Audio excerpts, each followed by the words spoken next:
Hello students, this is our fifth session of chapter 2 Input Output Memory Devices.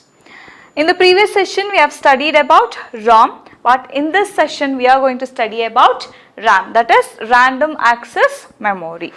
Random Access Memory. So it is a place where the information is stored temporarily. It is a place where the information gets stored temporarily. When the CPU wants to run the program, it fetches the instruction from the RAM and carries them out. If the CPU wants to store the results of calculations, then it can store them in the RAM. When the power goes off, the contents of the RAM gets deleted. Hence it is called as volatile memory. When the power goes off, the contents of the RAM gets deleted. Hence it is called as volatile memory. ROM is of non-volatile memory. The memory has a number of locations in its store. Each location is having a unique number called memory address. Using this memory address, we can fetch the contents of the RAM. So this memory address helps us to store as well as retrieval of data. The operations on memory are reads and writes. Reads and writes.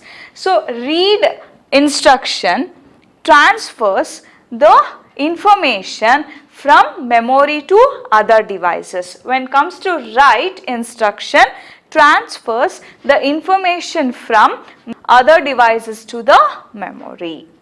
The types of RAM are dynamic RAM and static RAM. There are two types of RAM, that is dynamic RAM and static RAM. So what is dynamic RAM?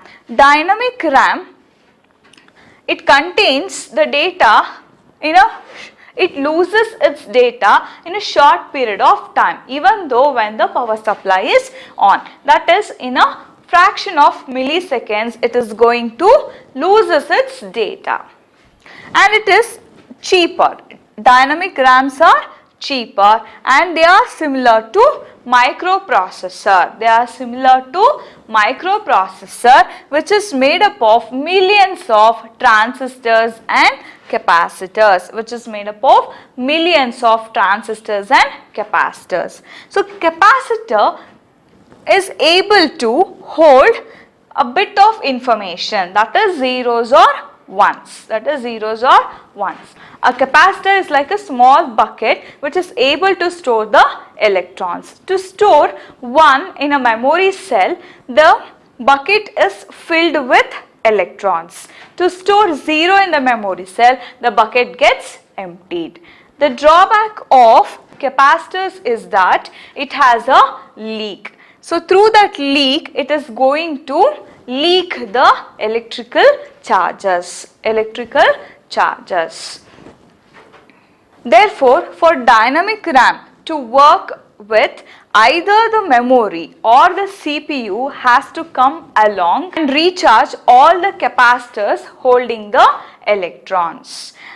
To do this, the memory controller requires to read the memory and writes them right back. This refresh operation takes place automatically for every few minutes.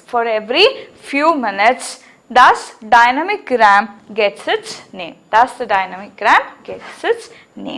Next is static RAM. What is static RAM? It retains its information when the power supply is on. It is costlier and consumes more power than dynamic RAM. It is costlier and consumes more power than dynamic RAM. And they have higher speed. In static RAM, a form of flip-flops hold each bit of memory. A flip-flop for a memory cell takes 4 to 6 transistors along with some wiring, but never has to be refreshed. Next, some of the other types of RAM are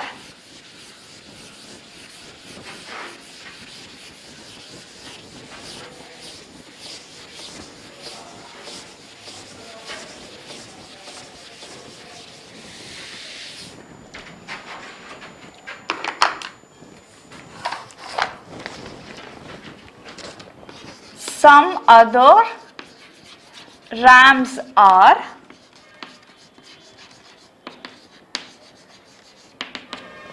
first one is EDO RAM.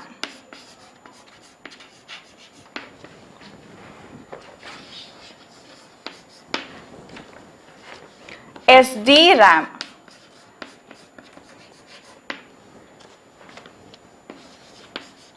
DDR SD RAM. DDR SD RAM. So what is EDO RAM? EDO RAM stands for Extended Data Output RAM. Extended Data Output RAM. Here any memory location can be accessed. In EDO RAM, any memory locations can be accessed. It improves the time to read from the memory. In EDO RAM,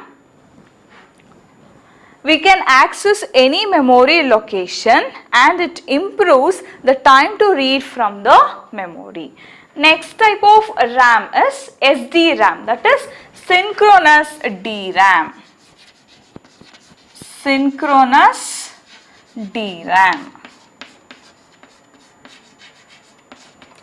So in synchronous DRAM, these RAM chips use the same clock rate as the CPU uses. They transfer the data when the CPU expects them to be ready. Next type of RAM is DDR SDRAM, that is double data rate SDRAM.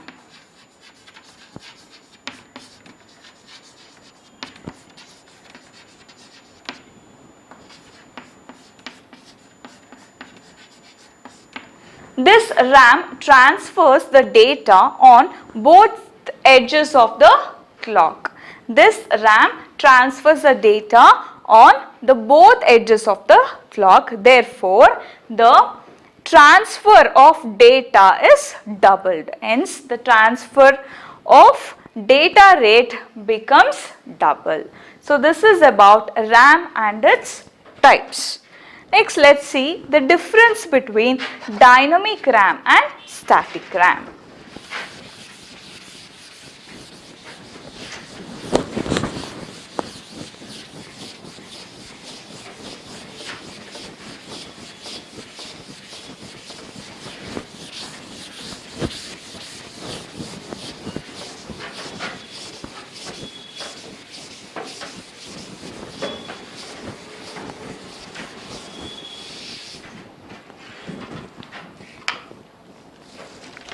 Difference between dynamic RAM and static RAM.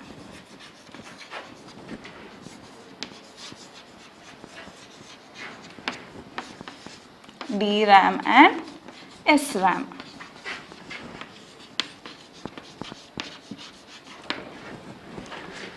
The first difference is in DRAM, it loses its data in a very short time.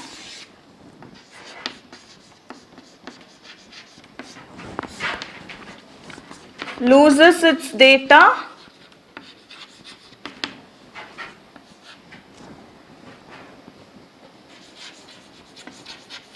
in a very short time.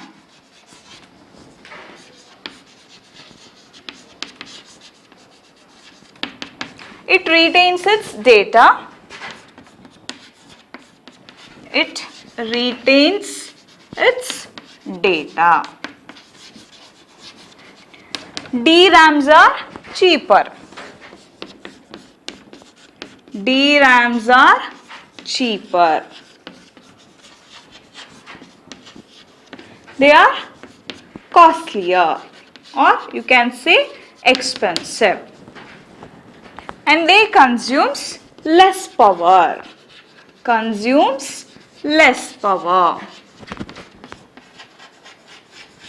They consumes more power.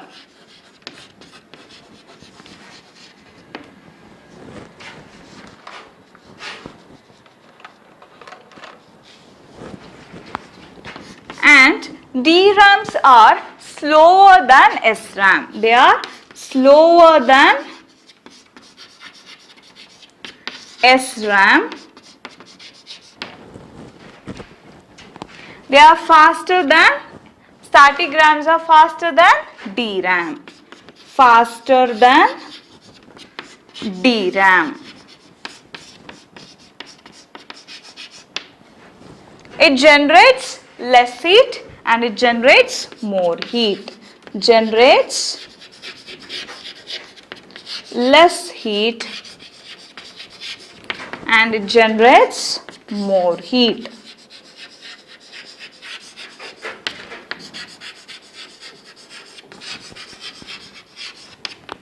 It is constructed of tiny capacitors that leak electrical charges and it is made up of D flip-flops. It is constructed by capacitors and they are constructed with D flip-flops. D flip-flops. So this is the difference between DRAM and SRAM. The first difference is that it loses its data in a very short time. It retains its data. And DRAMs are cheaper, SRAMs are costlier. It consumes less power, SRAMs consumes more power. And it is slower than SRAM, they are faster than DRAM. It generates less heat and it generates more heat. And it is constructed by capacitors that leaks electrical charges and SRAMs are made up of D flip-flops. So this is about RAM and its types. Thank you.